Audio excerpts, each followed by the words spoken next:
My Talisman campaign kicks off next week, and I've done some prep, but I'm not yet ready. This video is how I use the Talisman TTRPG system from Pegasus Spiele to make what I hope to be one of my best campaigns yet. Hello and welcome to this special Tuesday edition of How to Be a Great GM, Talisman. Now, Talisman is this new role-playing system that comes from Pegasus Spiele, and they have asked me to do a campaign for them, 12 episodes that will be on this channel. Each episode is going to be about 2.5 to 3 hours long, so a fairly short role-playing session. I've got my 4 wonderful players. We have done a session 0 where I have given them some bare-bones information about the world that they are living in, and I have created some bare-bones information about the world that they are staying in. Now, I wanted to do this video with you because A, I think Talisman's a great system. It's very different from what we are normally used to playing. The GM very seldom rolls any dice whatsoever, and the player characters hurt themselves when they fail a check or make a spell that doesn't work. I think it's a great system to do that. What goes into making a campaign, though, for this rather unique system? So this is my journey. Now, I've started to do some stuff. And what have I started with? Well, the parameters. Now, one of the things I talk about when you're looking at your game is you always look at what are your restrictions? What are your limitations? One of the limitations that was imposed upon me by Talisman and by Pegasus Spiele in particular is the fact that I have to use the world that they have set the game in. Of course, set in the Talisman world, but that I was given some leeway in terms of running it to the way that I wanted to. So I went, okay, I don't want to step on the toes of people who have been playing the board game Talisman forever. I don't want to break anything that may have been established in the past. I do want to use the setting because it's a fun setting and it doesn't get in the way of the actual story itself. I want to expand that, expand upon that. And I do want to have an area that I can do massive destruction to without upsetting anyone in particular. And it is me, and I have spoken before about using pre-generated material and wanting to be able to have my own space so that my players don't start quoting me, oh, but this doesn't exist here or it doesn't exist there. So that was my starting point. What that meant was I had to create a map. And I needed to make a map that was going to service my needs, service the needs of the client in this particular case, or as one would normally be doing it, for your players. They need to know where they are. So I took the existing map that came from the Talisman book and I made it my own. But having a map doesn't really help you. You need to be able to show that map to your players. They need to be able to access it. So I then took it and I embedded it into World Anvil because that allows me to use the pin system, which I am a particularly large fan of.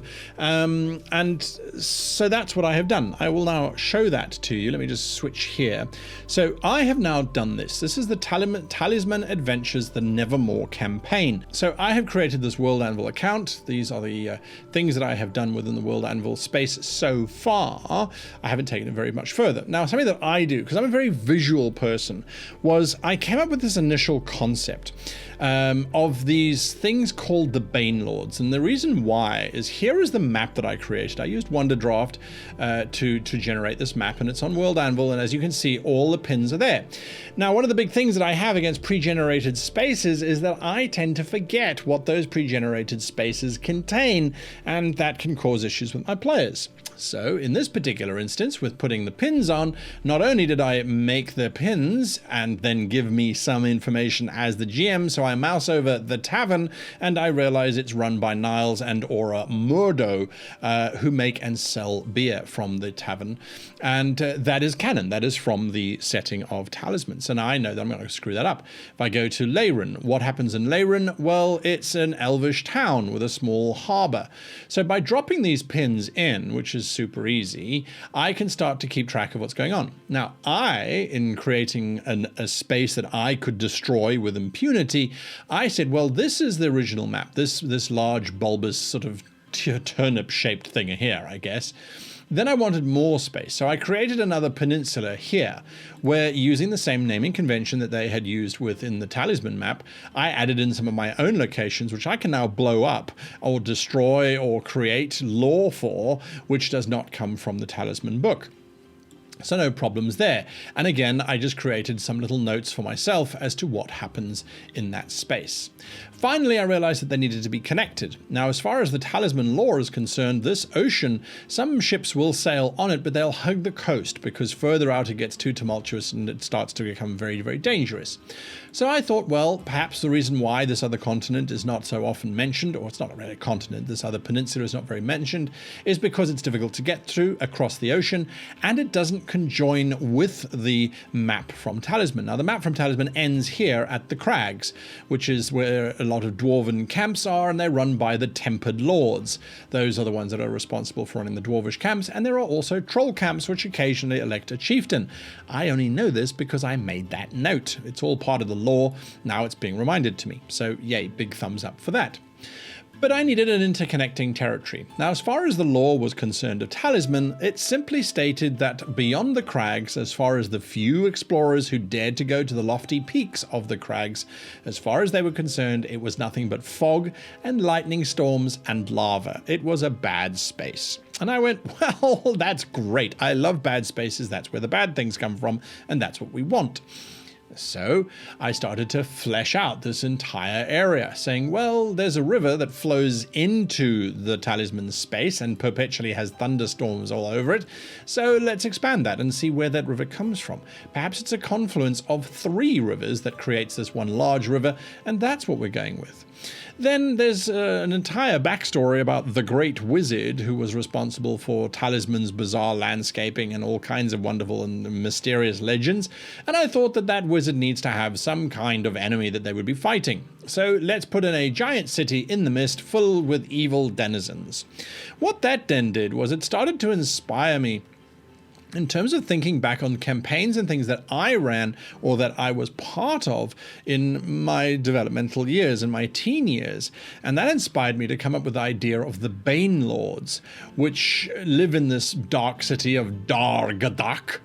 And they conspire to try and take over the territories that the city and Talisman features, as well as this other peninsula that has the Citadel as its main guardian. So we now have the Bane Lords who are trying to invade and take out this territory. I've got some other locations here, like the Breach, which is a castle that straddles the mountain range called the Highfall Mountains. And so the Bane Lords are going to try and get across. But they're not just going to be regular, all of them are generals. They're going to have superpowers each. And that's where, if you look at this illustration, I came up with the idea of 4 Bane Lords. I've got 12 episodes, so 4 Bane Lords means that for 3 episodes each, I get to use a Bane Lord. It gives me a huge amount of structure when it comes to creating my campaign idea. Well, 3 adventures per Bane Lord. First adventure is the introduction to the Bane Lord. Second adventure is the uncovering of how the Bane Lord is involved. Third adventure is the resolution of the Bane Lord. It does sound very formulaic, but that's okay. It allows the players to anticipate, oh my goodness, we've got 12 episodes and this is what we're going to be fighting. We know this is going to be happening. That's super cool. It gives them a structure to play with. It gives us something enjoyable to do. And of course, designing a campaign for online presentation is different from designing a campaign with your regular players. I only have 12 episodes. I don't have a choice of adding on anymore. So I've got to make sure that I do as much as I can. So then I went to my favorite art program. I use daz3d.com, which is a pit hole of money grabbing. Trust me, it's a great program. I absolutely love it, and I use it for everything that I do. But if you go down there, I'm warning you. Anyway, I used them and I created my 4 Bane Lords. Now, I haven't really given them any thought as to who or what they are. I kind of have this weird little bug-like insect type creature, which I kind of like. Then I have the leader, I think he's the leader anyway, which is this weird sort of undead rotting demon thing. Then I have this red guy with a single hole in his eye, and I realized that you are seeing that. Thank goodness, I didn't forget to switch the camera. And then finally, there's this giant undead crocodile dude. I don't know what they are yet. I just created them. I went, these look awesome. They're visually quite different. So that means they each are going to be different. Don't forget, 4 Bane Lords, 3 adventures each. They're not just going to be a go defeat this Bane Lord because he is super powerful. That would be boring. I need to break it. How do I decide on what to break it? I'm going to default back to my 4 different types of adventures. A thwarting adventure, a discovering adventure, a collecting adventure, and a delivering adventure. So that's what I'm going to use for my campaign. So this is my process. This is my journey. How do I get there? What else have I done in terms of pre-generating material before I start to develop the campaign? Well, I've done the map, as you can see here. I have created the map, and for certain cities, specific cities, like the big ones, and they're not a lot, which is great. So for example, the city, the main city of Talisman, I actually went and used Wadrow's random city generator. I'll put all the links down below, folks. This is going to be a very linky video, but I'm showing you what I do. So that's why they're all included. And that, with some tweaks, this came up with the city layout. Now, I couldn't find much information in terms of the Talisman lore as to the layout of the city, so I kind of made some things that made sense, gave it some districts, put it all together, and that's kind of what I came up with. If I go back to the map, I did the same for Citadel. Citadel does not exist in Talisman. It's my own creation. And so as a result, I was free to do as I chose on that one. So I came up with some names, put down some things, created 2 commons. One is for the commoners. The other one is for the gentry and the elite. And the commoners are not allowed to go in there. Create some little history in the back of my head. I haven't written this down, of course. And then the breach is one that I have done as well, because it needs to be done. And there's a reason for it. My thinking in terms of my first adventure is I've got to get them into the Talisman world. Otherwise, basically, I'm reneging on my promise to Pegasus Spieler in order of saying, well, I will use your world. If I just situate everything here, I haven't really used their world. What that, again, prescribes to me is, okay, the characters need to be moving around. They need to be going from one point to the other. But how or why are they fighting the Bane Lords? How do I make it feel as if that is something that needs to happen? And also, how do I control that? How do I constrain that to fit within 12 episodes? If you're running a campaign and you know you have a year, well, that's 12 months. So it's basically like 12 episodes, isn't it? It's just on a longer timescale. So I went, okay, well, what's always fun is when the characters, I find anyway, when the characters are part of an organization. Now, this is not a new trick that I have used in the past, but I do like to use this in terms of focusing a game. They're not part of a ship, as in other campaigns I've run. They are part of a group, and I came up with a random name, the Tam Sarai. Now, the Tam Sarai are going to be running around trying to stop the Bane Lords from invading the territory. They're going to be investigating leads. They're going to be following up leads. They know the Bane Lords are trying to get in. They're going to be trying to find Bane Lords. But I needed also to restrict them, because if they just had a badge that says Tam Sarai, we can walk into the Emperor's palace and do whatever we like, that was going to unbalance it. So I said, okay, the Tam Sarai operate on the fact that they could walk into the Emperor's chamber and they could declare that the Emperor is being manipulated by a Bane Lord. But if it's proven that he is not being manipulated by a Bane Lord, the characters will suffer the punishment of what a normal commoner would suffer if they just walked into the Emperor's chamber and declared that the Emperor was a heretic or something along those lines. So that's the important thing, is that we need to be able to control how much power they have. So that's one of the things that I've done.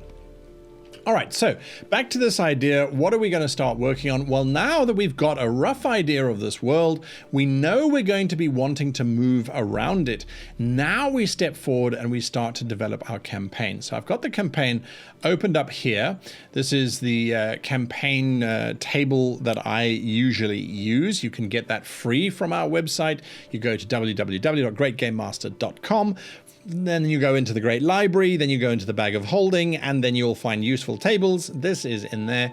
It is the Master Plot Adventure Outline form, which is a form fillable PDF. What I have done is, before the video started, literally preloaded into the 4 different categories the 4 different types of Bane Lord, because we know we're going to have 4. So what I'm also going to do is I'm going to say, right, so this one is a discovery adventure. This one is, oh, wrong side. No, what happens? No, what's going on? Stop it, obey me. Do what I want you to do, not what I tell you to do. This one is going to be a collection adventure. And then this one is going to be a delivery adventure. And then the final one will be a thwarting adventure, because I think that works the best in terms of being the most dramatic, climatic, and the like. Okay, good. So what I'm doing now is I'm ignoring the fact that this is supposed to be Adventure 1, Adventure 2, Adventure 3, Adventure 4.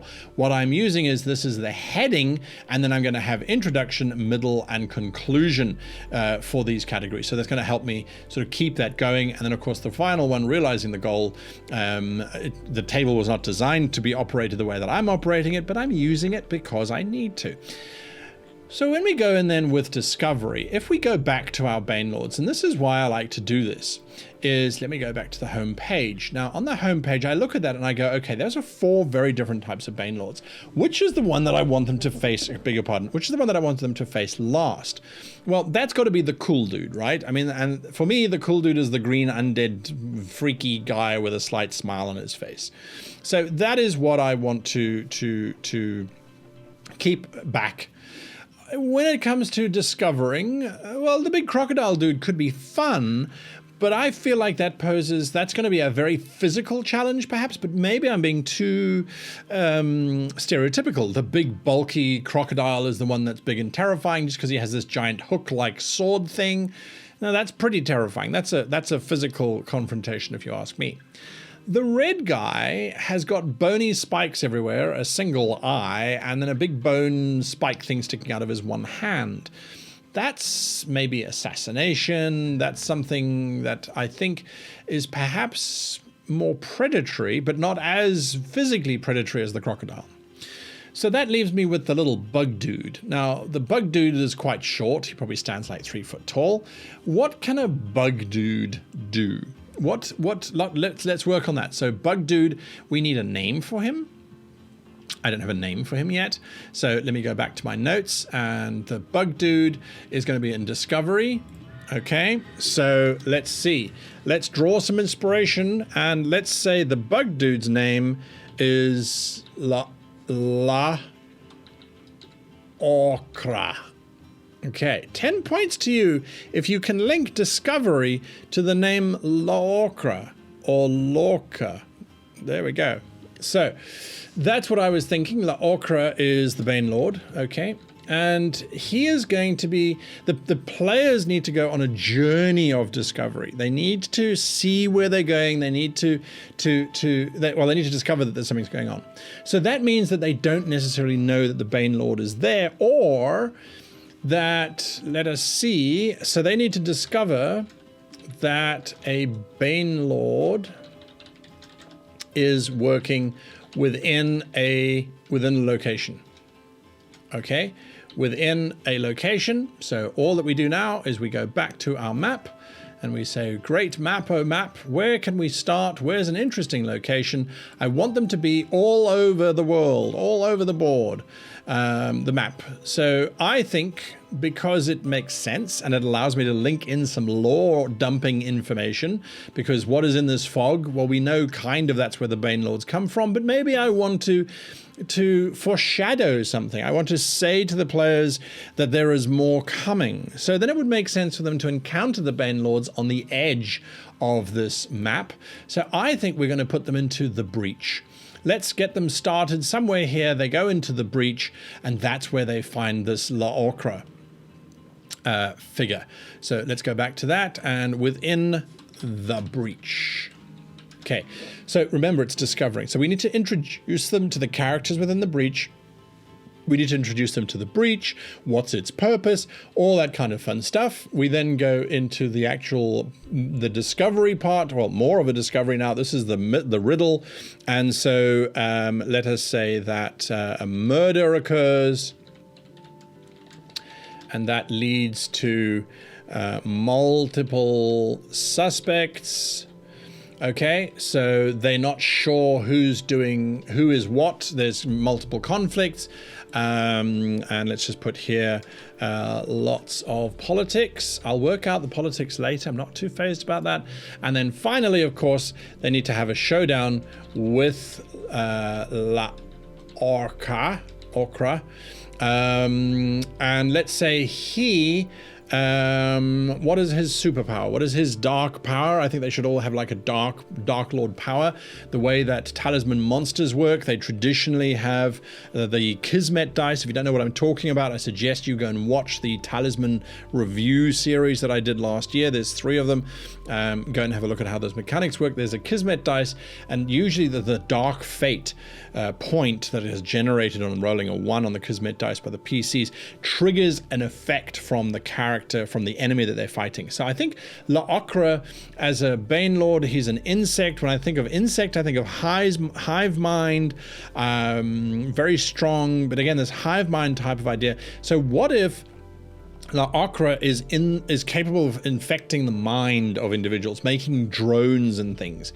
So I think that could work quite nicely. They need to discover, oh, he is definitely the Bane Lord. No, but he's not. He's controlled by the Bane Lord. Okay, who else is... And so they can then work their way through that. So let us say then that La'Okra has hive mind, makes drones from infected small insect-like being. Okay, cool. So the showdown with La'Okra will be infected drones and La'Okra. Okay, cool. It's as simple as this, folks. And so that's what I'm going to do throughout the rest of this series, as I will go through the collection. I'll figure out what sort of collection. We'll figure out what demon or what creature we want to use. So no, I don't want to make a marker. Let's go back. We go back to the next one. So we've had a little guy. So the next one is a collecting adventure or delivering adventure. Let's see. It's a collection adventure. Now, which one did we think was going to be more appropriate for collection? That means the player characters have to go somewhere, they have to fetch something, and they have to be thwarted in terms of, or something is going to try and stop them from collecting. It's going to try and stop them from getting to that point. I think that what will be interesting there is that's definitely a combat-like event. And I think that for a collection, let's go with that giant crocodile creature thing. Whatever the hell that thing is, that's what we're going to go with. Now, the model is actually called Sobek. And so let's say here, this is the crocodile. Crocodile figure.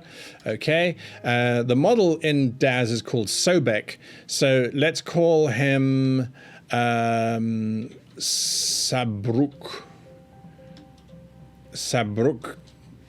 Gazar. I don't know, Sabruk Gazar maybe. And he is an undead. He's undead. So I think that's quite cool. All right. What does he do? So La'Okra takes over hive minds.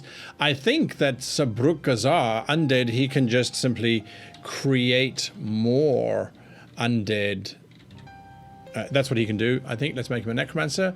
So it's a collection. They have to go somewhere. So the PCs must retrieve a device that detects Bane Lords. An artifact, let's say. An artifact that detects Bane Lords. Okay, great stuff. So Sabruk Gazar is going to try and stop them from doing that. Where is the artifact that they have to go and fetch? Well, back to our world map. And they were in the breach over here, but we don't want them to be in the breach for long. We want them to go into the actual Talisman world. So what if we were to set it, perhaps... let's put it in the Grey Swamp.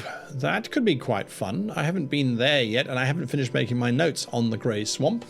So what is the Grey Swamp? If I just refer very quickly here to the rule book, the Grey Swamp. They've got entries for pretty much everywhere. I'd be surprised if they didn't have it. The Grey Swamp, the southern outlet of the Storm River, passes through a massively marshy and effusively fetid river basin. Anyone wandering here will be plagued with all manner of toothed things that can swiftly pursue intruders on both land and sea. Perfect for the crocodile, if you ask me. In this part of the river, storms are far less frequent, though overflowing waters often flood the area. In theory, this makes the swamp an extremely good place for disposing of inconvenient corpses, if one wanted to do such a thing. It's also a good place for anyone who wants to hide from the civilized world or smuggle goods. The authorities would need to be really committed to finding them. Okay, the Grey Swamp is absolutely perfect. So Grey Swamp it is. That's fantastic. That's where our adventure is going to be based. So let's go back to this, and it is the rumored to be in the Grey Swamps. Okay, and this makes sense why Sabruk is there. It allows him to create an undead army, which is brilliant. So in the collection journey, they go and find this undead army, and let's just put a note in there that Sabruk is making undead army, and then they can stop that undead army. Okay, really straightforward stuff. PCs destroy undead army and Sabruk, and hopefully get artifacts. Okay, brilliant, wonderful, good, not so hard. And I mean, yes, we're going on for half an hour, but I'm explaining stuff as well, so you know, these things take time. These things just take some time. Delivery, we now know that the last delivery is going to be with that red demon-like creature, and to me, I think that demon should have like a very simple name. He looks like an assassin to me.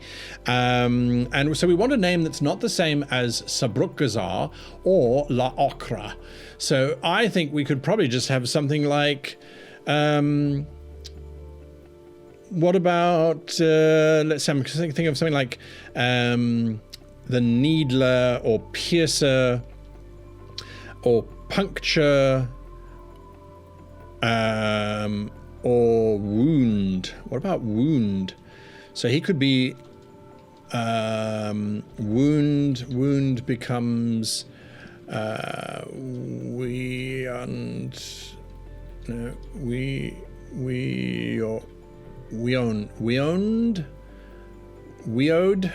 No, it's not very terrifying, is it? Weon. Wyon.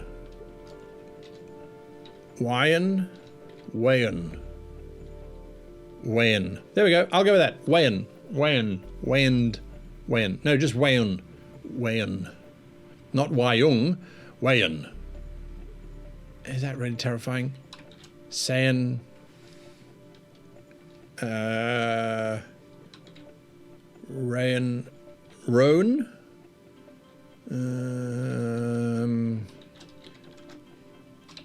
Lord Gash. It sounds awful, I know, but I think it works. Lord Gash.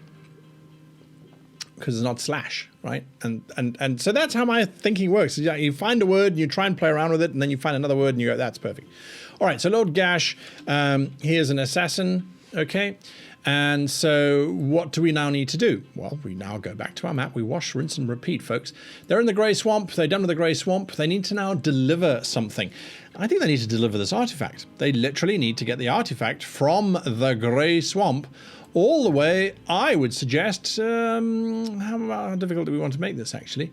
I think they should take it to Villadoc, which is another little town in the north here of the map, Villadoc. Let's get some information. Lord Mayor runs this large human town. They need to get it to Villadoc because it needs to be installed in Villadoc so they can, of course, detect whether the Highlands are going to be invaded by the Bane Lords. There we go. So off we go to Villadoc. Hi-ho, hi-ho.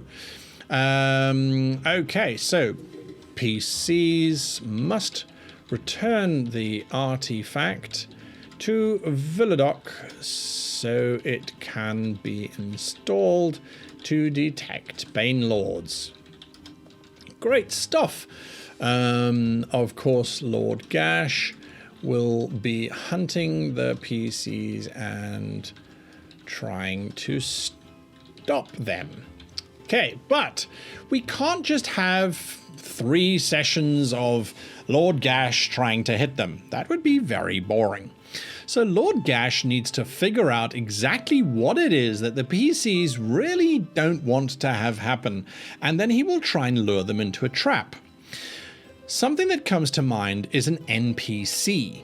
Now, something that Talisman does is that there are followers, lots and lots and lots of followers, that you get added to your characters. So I could try and steal one of their followers. However, I feel like that might not necessarily work because A, that's like stealing a magic item from a PC, and if you can't work out how to do it naturally, it can sound very forced and kind of pick on the PC. So the Tamsarai, the organization that the PCs are part of, perhaps there's something there. If I give them a leader, a lord, let's say Lord Connacht is the Tamsarai leader. Asks PCs to be discreet. Okay, watch what's going to happen. So Lord Connacht, we're then going to add in here. Lord Connacht. Connacht. I don't know how I'm spelling this. Connacht.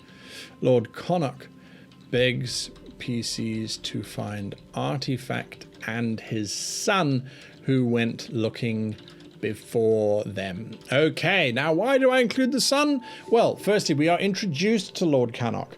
He's going to be, I think he's going to be a Sean Connery, because that always engenders people to start trusting him straight away. So Lord Connacht, we introduced who he is. He congratulates the PCs once they've defeated the evil Laokra. Well done, you are truly heroes. He then says, I need you now to travel to the grey marshes, swamps, whatever. I need you to travel to the grey stuff. My son went before you. He's also a member of the Tamsarai, and we've not heard from him in 3 months. I beg you to go and find out what happened to him.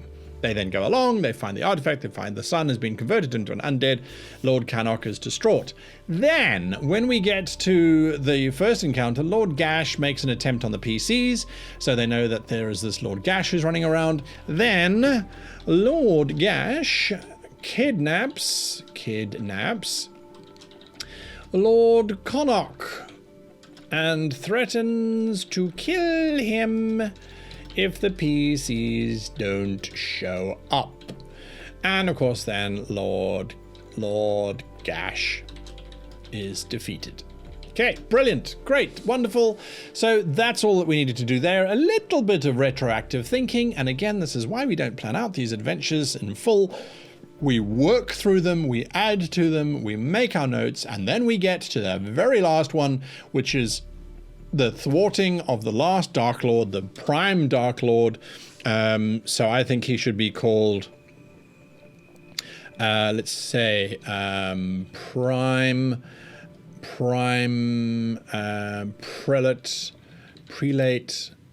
Prefect, Praetor. So Praetor is quite nice, it's a Roman term for the leader of the Senate, but it also sounds like Predator. So Praetor, I would say then Jungad,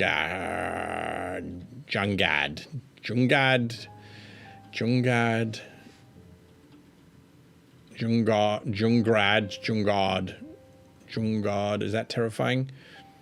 Jungad, that sounds better. Junka. There we go. Praetor Junka. There we go. There's my evil villain. And he is a demon spawn thing. And that's going to be thwarting. So where do we go for that one? Back to our map. So we've used 2 locations here. We know the breach is trying to defend them there. So perhaps then, since we have our artifact, which is now going to be detecting his activities, I think that they should discover that he is actually launching a secret invasion from this little piece of territory that I put in here near the Forlorn Wood, and that is where it's going to happen. So he's going to be coming in from the Screaming Forest, trying to circumnavigate the highlands by taking a ship from there to there. Okay, great stuff. That's looking good. It is a thwarting. So, Junker is taking a fleet via the Screaming Forest and the small island nearby. The PCs lead an army to retake the island. And then the final adventure, of course, is them defeating Lord Junker, or Praetor Junker. I think that's going to be quite dramatic. So our PC started off as little nobodies going to investigate something. Then they get a little bit more reputation. Then they save the leader of the organization. And then they're the only ones who are left because Gash has been taking out people. Saarbrück has been doing the same thing. So then that means they lead this big army of heroes forward that gives them all of the followers that Talisman normally uses. And there you go. That is how I create a campaign. And now all that I will be doing is going back to World Anvil, going back and adding in all of these characters, adding in all of this information into the various forms and things and going from there. Now my players, by the way, just in case you're wondering what's going on, my players have also started to use World Anvil for creating their character. And what I particularly like is that it's obviously got their character sheet that's already there, which is all part of the World Anvil base. And you can see here the one character, his name is Remus Poten, or Ray for short. He's a level 3 warrior, and he's played by Sammy Critfigel, who is going to bring a lot of cool things to the game. Of course, it does do the rolls as well with the 3 die. If you wanted to use that, we'll be using regular die. But it is nice to be able to have all of the character information presented in one easy format. And to see his portrait. Now, his portrait was made in Portrait Workshop. They sent me through character descriptions, and they have loaded it up here, as you can see. Chef Sidron Morloon, the Carver, very dark character, an assassin, played by good old Michael from the Dead Aussie Gamer. So that's going to be fun. His character sheet, I think, is also loaded up. And yes, I'm looking forward to this campaign. I really am looking forward to this campaign. I hope you are as well. It will be launching every Tuesday, hopefully, on this channel, and you can watch those 12 episodes and take it from there. You can also join in following the Talisman game on the World Anvil. I will put a link down below as well, if I remember. Lots of links in today's episode. Anyway, this is how I go about creating a campaign. Now, hopefully next week you'll see it in action, and hopefully it won't all fall down. Right. Until next time, a massive thank you to Pegasus Spiele for creating this wonderful game, for commissioning us to run a game in their world, and of course to my wonderful players who have joined in to create some very interesting and memorable characters. Until next time, I wish you and yours the very happiest of gaming.